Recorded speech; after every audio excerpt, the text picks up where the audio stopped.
નમસ્કાર, તમે જોઈ રહ્યા છો મંતવ્ય ન્યૂઝ અને ગુજરાત એટ 10 સાથે હું આપની સાથે મહેન્દ્ર।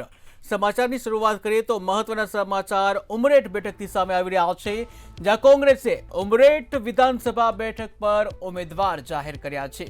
ત્યારે કોંગ્રેસે ભૃગુરાજસિંહ ચૌહાણની કોંગ્રેસના ઉમેદવાર તરીકે જાહેરાત કરી છે। ત્યારે આગેવાનોએ ભૃગુરાજસિંહનું જે સ્વાગત કર્યું છે। ત્યારે મહત્વના સમાચાર ઉમરેઠ વિધાનસભા બેઠકને લઈને મહાનગરપાલિકાની સ્વરાજ્યની ચૂંટણીને લઈને સંકલન બેઠક બાદ સાંસદ મુકેશ દલાલે મોટું નિવેદન આપ્યું છે। તેમણે દાવો કર્યો કે ભાજપ 100% બેઠકો જીતશે અને વિપક્ષની 90% બેઠકો ઉપર ડિપોઝિટ જપ્ત થશે। વિપક્ષ પર નિશાન સાધતા તેમણે જણાવ્યું કે ચૂંટણી સમયે જ તેઓ સક્રિય થાય છે। રાજસ્થાनी स्वराज्य चूंटणी જ્યારે ચાલુ થયું છે અને એમાં દાવાદારો પછી જે સંકલન મીડિયાથી લઈને આપણી જોડે સંસદ મુકેશ દલાલ છે। શું કહેશો મુકેશભાઈ, જે હિસાબે આજે સંકલનની મીટિંગ છે, શું કહેશો?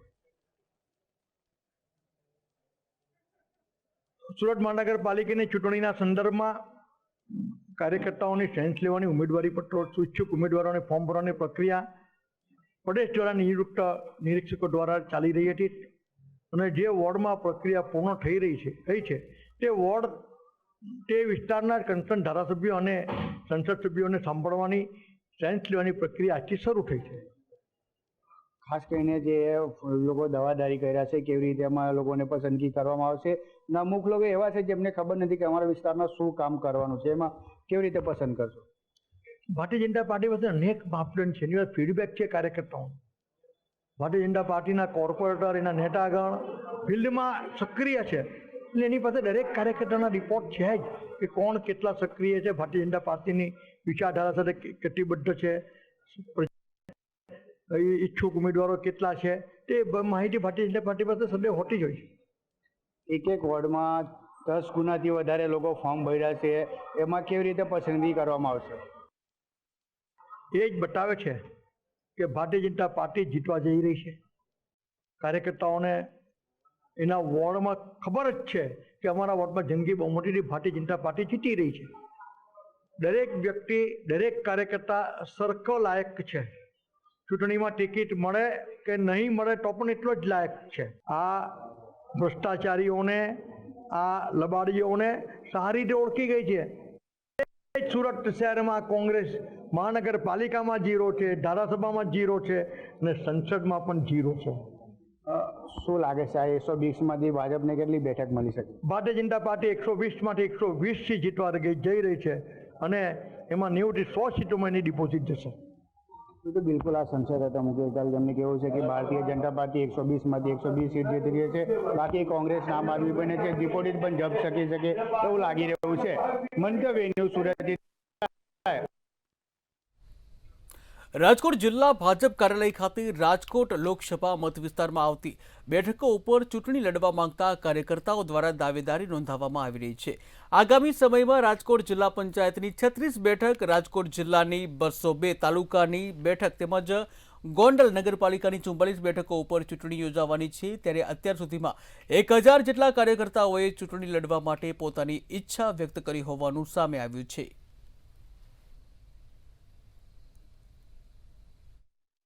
રાજકોટ જિલ્લા ભાજપની સેન્સ પ્રક્રિયાનો આજે બીજો દિવસ છે, ત્યારે આપણી સાથે જે આગેવાનો જોડાણા છે એમની સાથે વાત કરીશું। તેઓ શું કહી રહ્યા છે આ સેન્સ પ્રક્રિયાને લઈને? શું કહેશો, આજે બીજો દિવસ છે, સેન્સ પ્રક્રિયામાં કુલ મળાવીને કેટલા દાવેદારોએ પોતાની નામ નોંધણી કરી છે? આમ ગણીએ તો જિલ્લામાં આજે સેન્સ પ્રક્રિયાનો ત્રીજો દિવસ છે। પ્રદેશની માર્ગદર્શિકા અને આદેશ અનુસાર અમે 2 ઝોન એટલે કે ઝોન 1 અને ઝોન 2, ઝોન 1માં રાજકોટ, લોધિકા, કોટડા, પડદરી, વિછિયા અને જસદણ, સાથે સાથે ઝોન 2માં ગોંડલ નગરપાલિકા, ગોંડલ તાલુકા પંચાયત, જેતપુર તાલુકા પંચાયત, જામકરણા તાલુકા પંચાયત, ઉપલેટા અને ભાયાવદરની તાલુકા પંચાયતોના જે સંભવિત અમારા દાવેદારો અને ઉમેદવારો છે એમની સેન્સ પ્રક્રિયા શરૂ થઈ છે। ત્યારે આજે ત્રીજો દિવસ એટલે કે ગોંડલ ઝોન 2 એની સેન્સ પ્રક્રિયા પૂર્ણ થઈ ગઈ છે અને આજે છેલ્લો દિવસ છે ઝોન 1 એટલે કે રાજકોટ મધ્ય જે જિલ્લા ભાજપ કાર્યાલય કમલમ ખાતે આપણે ઉપસ્થિત છીએ ત્યાં આજે છેલ્લો દિવસ છે, અંતિમ દિવસ છે ને હવે 2 મંડળોની સેન્સ પ્રક્રિયા બાકી છે। શહેરી વિસ્તારની વાત કરીએ તો મહાનગરપાલિકાની ચૂંટણી માટે એક રસ્સાકસીનો એક માહોલ દેખાઈ રહ્યો છે। ખૂબ જ મોટી સંખ્યામાં દાવેદારોએ પોતાની નામ નોંધણી કરી છે।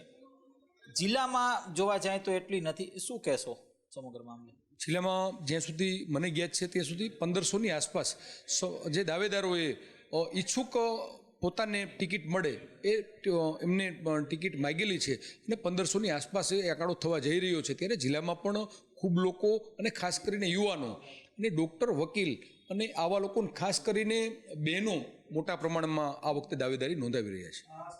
કહી શકાય કે આ વખતે જિલ્લામાં પણ જે દાવેદારી છે તે મોટી સંખ્યામાં થઈ છે. યુવાનોની વાત કરીએ તો યુવાનોએ પણ મોટી સંખ્યામાં દાવેદારી નોંધાવી છે. ડૉક્ટર હોય કે પછી વકીલ હોય, આ તમામ વર્ગના જે લોકો છે તેઓ જિલ્લા ભાજપમાં સેન્સ પ્રક્રિયામાં પોતાની જે દાવેદારી નોંધાવી છે. આગામી સમયમાં કોને ટિકિટ મળશે અને કોની ટિકિટ કપાશે આ પણ આગામી સમયમાં જોવાનું અતિ મહત્વનું રહેશે. ત્યારે રાજકોટ શહેરની વાત કરવામાં આવે તો શહેરમાં પણ આ જ પ્રકારની સ્થિતિ છે. શહેરની વાત કરીએ તો શહેરમાં પણ એક રસાકસીનો દેખાઈ રહ્યો છે. વ્યાસ સાથે ધ્રુવ કુંડેલ, રાજકોટ. આણંદ જિલ્લાના સ્થાનિક સ્વરાજ્યની ચૂંટણીને લઈને રાજકીય ગરબાઓ વધ્યો છે. ત્યારે કોંગ્રેસમાં કરમસદ આણંદ મહાનગરપાલિકાના 13 વોર્ડની 52 બેઠકો માટે અત્યાર સુધી 92 દાવેદારો સામે આવ્યા છે. આવતીકાલ સુધી દાવેદારી વધુ નોંધાવવાની પણ શક્યતા છે. ત્યારે વોર્ડ નંબર 4માં સૌથી વધુ દાવેદારો, જ્યારે વોર્ડ નંબર 7 અને 8માં ઓછા ઉમેદવારો દાવેદારી નોંધાઈ છે.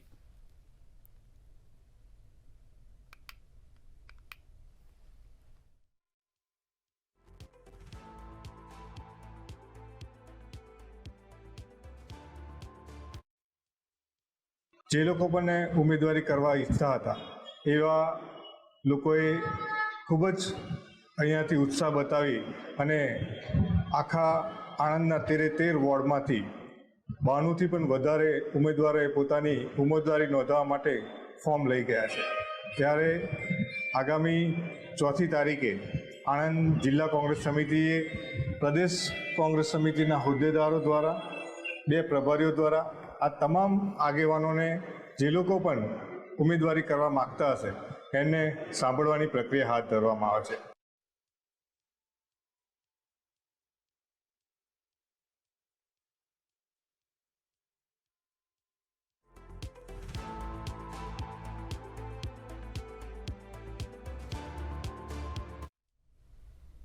વલસાડ લોકસભાના સાંસદ ધવલ પટેલે કમલમ ખાતે આમ આદમી પાર્ટી પર આક્ષેપો કર્યા છે. ત્યારે સીએમ ભૂપેન્દ્ર પટેલને લખાયેલા પત્ર મુદ્દે તેમણે કહ્યું કે સ્થાનિક સ્વરાજ્યની ચૂંટણી સમયે બહારથી આવેલા નેતાઓ પોલિટિકલ ડ્રામા કરી રહ્યા છે. રાજ્યમાં અરાજકતા ફેલાવવાનો પ્રયાસ શરૂ કરવામાં આવ્યો છે. ત્યારે આપના નેતાઓ વિવાદોમાં સંકળાયેલા છે. તેમણે ચૈતર વસાવા સહિત અનેક ગંભીર આરોપ લગાવ્યા અને પોલીસ કડક કાર્યવાહી કરશે તેવી ચેતવણી પણ આપી છે. થોડા દિવસ પહેલાં દિલ્હીથી આવેલા આયાતી નેતા બહરૂપિયા નેતાએ આપણા ગુજરાતના મુખ્યમંત્રી ભૂપેન્દ્ર પટેલ સાહેબને એક પત્ર લખ્યો અને પૂરો ભ્રમ ફેલાવવાનો એમણે એક કાવતરું અને નિષ્ફળ પ્રયાસ કર્યો. આ પત્ર બીજું કંઈ નહીં પણ જે હમણાં સ્થાનિક સ્વરાજ્યની ચૂંટણી આવી છે એમાં પૂરા ગુજરાતની જનતાને ગેરમાર્ગે દોરવાનો પૂરી રીતે પ્રયાસ કરે છે. અને એમાં ખાસ કરીને જ્યારે આવા ઇલેક્શન આવે, ચાહે ગુજરાત હોય, પંજાબ હોય, દિલ્હી હોય, ગોવા હોય કે કોઈ પણ પ્રદેશમાં આવા ઇલેક્શન આવે, ચૂંટણી આવે ત્યારે આ દિલ્હીની પાર્ટી આ રીતના પોલિટિકલ સ્ટન્ટ કરે છે, પોલિટિકલ ડ્રામા કરે છે. વડોદરામાં અલ્પેશ લિંબાચિયાનો ભાજપમાં સત્તાવાર પુનઃ પ્રવેશ થયો છે. ત્યારે પત્રિકા કાંડ બાદ સસ્પેન્ડ કરાયેલા લિંબાચિયાને વર્ષો પછી ફરી તક આપવામાં આવી છે. ભાજપ અધ્યક્ષ ડોક્ટર જયપ્રકાશ સોનીએ ખેસ પહેરાવી તેમનું સ્વાગત કર્યું હતું. જ્યાં પ્રદેશ ભાજપે તેમની રજૂઆત માન્ય રાખીને ઘર વાપસીની મંજૂરી આપી છે. લિંબાચિયાએ પણ ભૂતકાળ ભૂલી અને શિસ્તબદ્ધ રીતે પાર્ટી માટે કાર્ય કરવાની ખાતરી આપતા ફરી સક્રિય રાજકારણમાં પ્રવેશ કર્યો છે. અલ્પેશભાઈ લિંબાચિયા ખૂબ જૂના ભારતીય જનતા પાર્ટીના કાર્યકર્તા હતા. કોઈ ઘટના બની તો પાર્ટીએ એમને સસ્પેન્ડ બી કરેલા. છેલ્લા 3 વર્ષથી એ તેઓ શ્રી પોતે જે પ્રકારની વાણી વ્યવહાર વર્તન હતું અને એમની ઘણા લાંબા સમયથી રજૂઆત હતી કે મારી જે પણ એ વાત હતી એને ભૂલીને પાર્ટી મને પરત લેશે તો હું હંમેશા શિસ્તબદ્ધ રીતે કામ કરીશ. એમની ઘણી લાંબા સમયની રજૂઆતના આધારે ગુજરાત પ્રદેશ ભાજપાએ નિર્ણય કર્યો છે અને આજે એમની ઘર વાપસી થઈ છે. ગુજરાત સેન્ટ્રલ યુનિવર્સિટીની મેસમાં ગેસ સિલિન્ડરની અછત સર્જાઈ છે. ત્યારે આ મામલે યુનિવર્સિટીએ વિદ્યાર્થીઓને પરિપત્રથી જાણકારી આપી છે. ગેસની અછતના કારણે ગઈકાલે મેનુમાંથી રોટલી ગાયબ થઈ ગઈ હોવાનું કોંગ્રેસે દાવો કર્યો છે. પાર્થિવરાજસિંહ કઠવાડિયાએ જણાવ્યું હતું કે સંકટ ચાલશે, એલપીજીની અછત રહેશે તો વિદ્યાર્થીઓ માટે મોટી મુશ્કેલી થશે. ત્યારે એક પણ હોસ્ટેલમાં ગેસની અછત ન થાય તેવી વ્યવસ્થા કરવા માંગ કરવામાં આવી છે.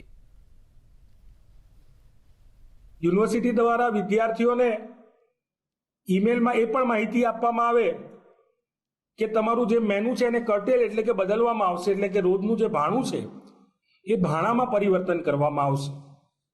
આ લેટરના આગલા જ દિવસે એક દિવસે બપોરના ખાવામાંથી ભોજનમાંથી રોટલી ગાયબ થઈ અને નાસ્તામાંથી પણ મેનુમાંથી એક બીજી વસ્તુ ગાયબ થઈ ગઈ. ત્યારે જો સંકટ આમ ને આમ ચાલશે અને એલપીજીનું સંકટ વધતું જશે તો આવનારા સમયમાં જે સરકારે જવાબદારી લીધી હતી, સરકારે કીધું હતું કે પહેલા પ્રેફરન્સ અમે હોસ્ટેલ અને હોસ્પિટલ્સને આપશું, ત્યારે આ વિદ્યાર્થીઓને જ્યારે ગેસનો સંકટનો સામનો કરવો પડે છે ત્યારે સરકારને વિનંતી કરીએ છીએ કે ગુજરાત રાજ્યના એક પણ હોસ્ટેલમાં ગેસની અછત ના થાય અને વિદ્યાર્થીઓના ભોજનમાં કોઈ ફેરફાર ના કરવો પડે, એમને કોઈ તકલીફનો સામનો ના કરવો પડે, તેમાં તાકીદે પગલાં લે. અમદાવાદ જિલ્લાના બાવળામાં ગેસ લાઇન લીકેજની ઘટના સામે આવી છે અને જેમાં 2 અલગ અલગ સ્થળોએ લીકેજ થતાં અફરાતફરીનો માહોલ સર્જાયો હતો. ત્યારે બાવળા હાઈવે પર પ્રવીણ પેટ્રોલ પંપ પાસે અને એક સોસાયટી વિસ્તારમાં ગેસ હવામાં ફુવારાની જેમ ઉડતો જોવા મળ્યો. ત્યારે પ્રાથમિક માહિતી મુજબ નગરપાલિકાની ગટર લાઇન ખોદકામ દરમિયાન લાઇનમાં નુકસાન પામતા લીકેજ થયું હોવાનું જાણવા મળ્યું છે. ત્યારે ગેસ સપ્લાય બંધ કરવા તાત્કાલિક કામગીરી હાથ ધરવામાં આવી.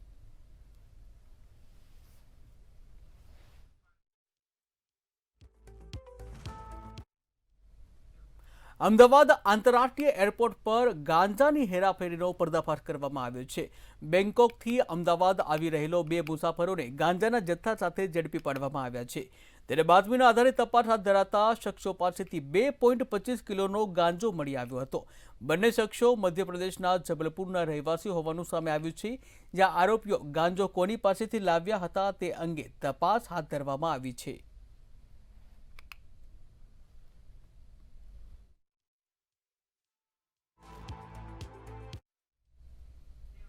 ભાવનગરમાં મોતીબાગ રોડ પર અકસ્માતની ઘટના સામે આવી છે. ત્યારે જશોનાથ સર્કલથી મોતીબાગ રોડ પર 2 અલગ અલગ અકસ્માતો સર્જાયા હતા. જ્યાં જાંજમેરથી આવતી એસટી બસ ચાલકે ગેરેજ પાસે પાર્ક કરેલી રિક્ષાને અડફેટે લીધી હતી. જ્યારે 100 મીટરના અંતરમાં ઇકો કાર અને કચરાના વાહન વચ્ચે અકસ્માત સર્જાયો હતો. બંને અકસ્માતની ઘટનામાં વાહનોને નુકસાન પહોંચ્યું હતું.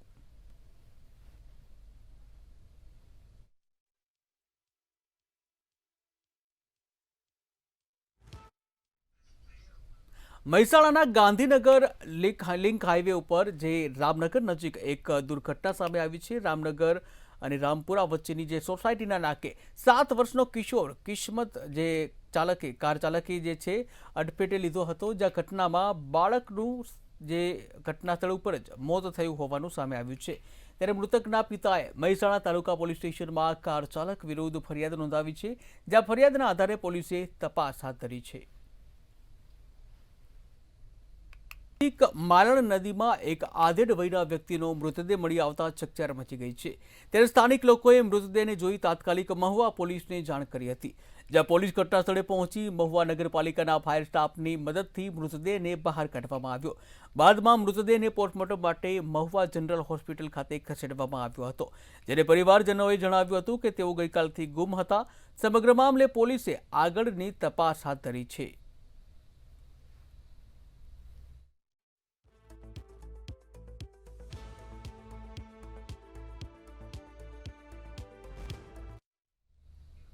વડોદરામાં નવા શૈક્ષણિક સત્ર પહેલા જ ચોંકાવનારી સ્થિતિ જોવા મળી રહી છે. ત્યારે શહેરની અંદાજે 30% સ્કૂલો હજુ પણ એફઆરસીના નિયમોનું ઉલ્લંઘન કરતી હોવાના આક્ષેપો થયા છે. પેરેન્ટ્સ એસોસિએશન વહીવટીતંત્ર સામે કાર્યવાહી ન થતી હોવાના આક્રોશ વ્યક્ત કરી રહી છે.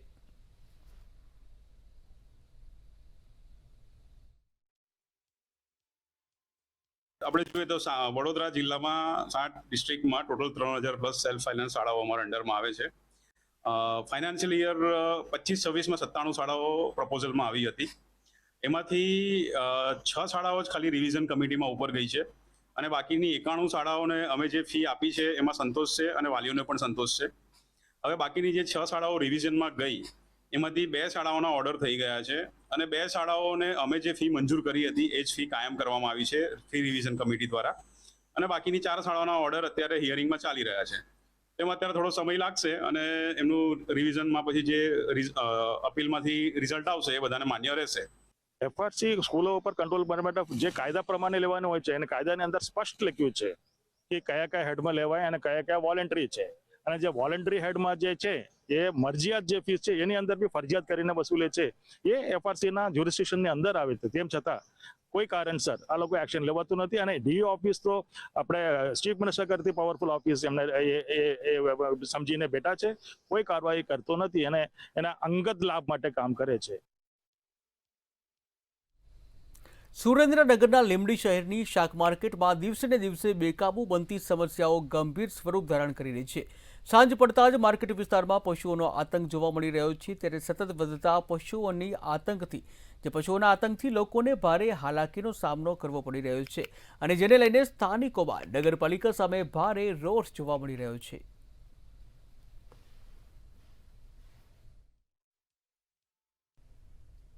સુરત રાંદેરમાં પૌરાણિક ગોરાઠ હનુમાન મંદિરને લઈને વિવાદ સામે આવ્યો છે. રાંદેર વિસ્તારમાં આવેલા વર્ષો જૂના અને આસ્થાના કેન્દ્ર સમાન ગોરાઠ હનુમાન મંદિરની જે સુરક્ષાને લઈને સ્થાનિક રહીશો અને શ્રદ્ધાળુઓ મેદાનમાં આવ્યા છે. સ્થાનિકોએ સોસાયટીઓ અને મંદિરની બહાર બેનરો લગાવ્યા, જેમાં સ્પષ્ટ ચીમકી આપવામાં આવી છે કે જે નેતા મંદિર બચાવશે તેને જ વોટ મળશે.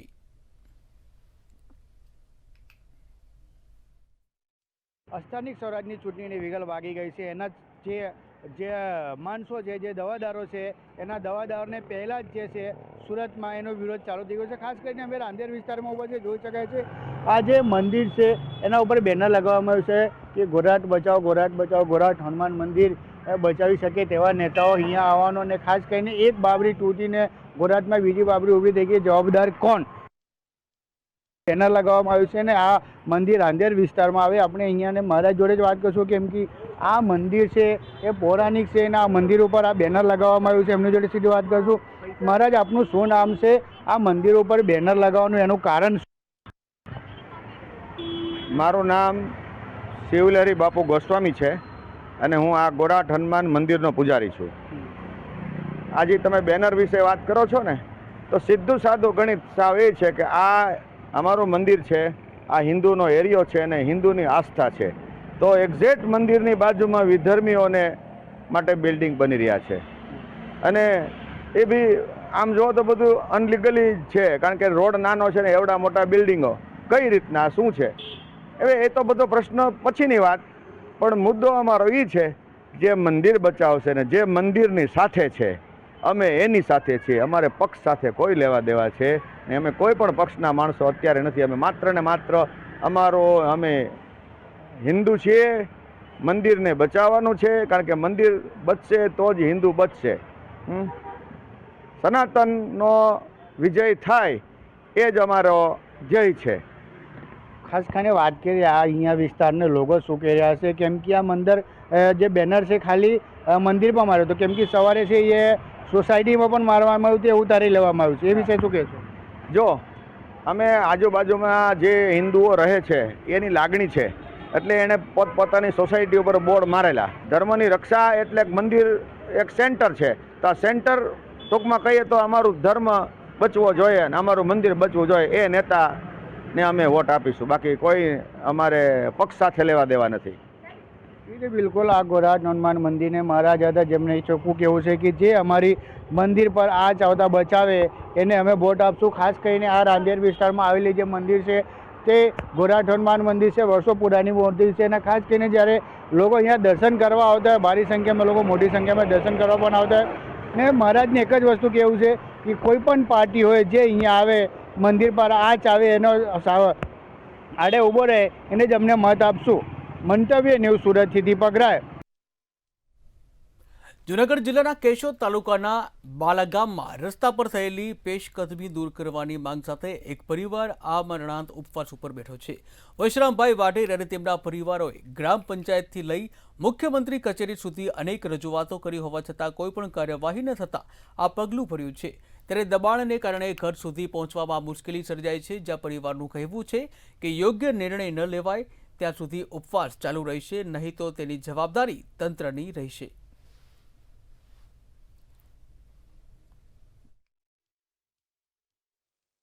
મેં મારા જાહેર રસ્તા માટે મેં અનેક વખત રજૂઆતો કરેલી છે, પણ મારા રસ્તા બાલાગામે ગામે મારા જાહેર રસ્તા પરનું દબાણ હજી સુધી કોઈ દૂર કરવામાં આવ્યું નથી. અને મેં અનેક વખત જે તે અધિકારીને લેખિત તેમજ મૌખિક રજૂઆતો કરેલી છે. તેમાં ગ્રામ પંચાયત બાલાગામ તથા તાલુકા પંચાયત તથા જિલ્લા પંચાયત જૂનાગઢ તથા માન્ય મુખ્યમંત્રી શ્રી સાહેબને અનેક વખત રજૂઆતો કરવા છતાં હજી સુધી મારા જાહેર રસ્તા પરનું દબાણ દૂર કરવામાં આવેલું નથી. તો અન્ય મહત્વના સમાચાર સામે આવી રહ્યા છે. દિલ્હી સહિત અનેક ભાગોમાં ભૂકંપના આંચકા અનુભવાયા છે.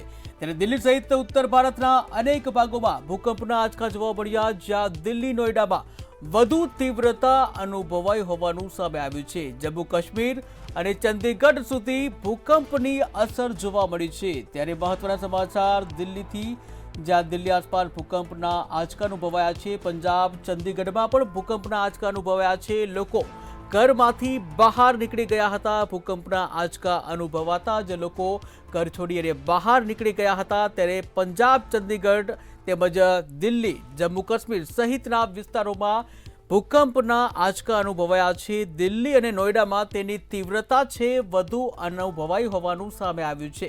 ત્યારે મહત્વના સમાચાર સામે આવી રહ્યા છે. ઉત્તર ભારતમાં ભૂકંપના આંચકા અનુભવાયા છે. ચંદીગઢ, પંજાબ, જમ્મુ કાશ્મીર, દિલ્હી સહિત ઉત્તર ભારતમાં ભૂકંપના આંચકા અનુભવાયા છે. ભૂકંપના આંચકા અનુભવાતા જ લોકો ઘરમાંથી બહાર નીકળ્યા હતા. રાજ્યમાં એપ્રિલ મહિનાની શરૂઆતમાં જ માવઠાના મારા સાથે થઈ રહ્યા છે, જ્યારે હજુ પણ જે પશ્ચિમી વિક્ષેપ છે, પશ્ચિમી વિક્ષેપના પ્રભાવને કારણે આગામી દિવસોમાં પણ વરસાદી માહોલ યથાવત રહેવાની આગાહી કરવામાં આવી છે. જોઈએ શું આગાહી કરવામાં આવી છે. એપ્રિલ મહિનાની શરૂઆત તોફાન, જોરદાર પવન, ગાજવીજ, વીજળી અને વરસાદ સાથે થઈ છે. ગુજરાતમાં ગુરુવારે અને શુક્રવારે અનેક વિસ્તારોમાં વરસાદ અને કરા પડ્યા હતા. ભર ઉનાળામાં ચોમાસા જેવું વાતાવરણ જામતા તાપમાનમાં ઘટાડો નોંધાયો હતો. ત્યારે ગુજરાતના ખેડૂતોમાં ચિંતા વ્યાપી છે.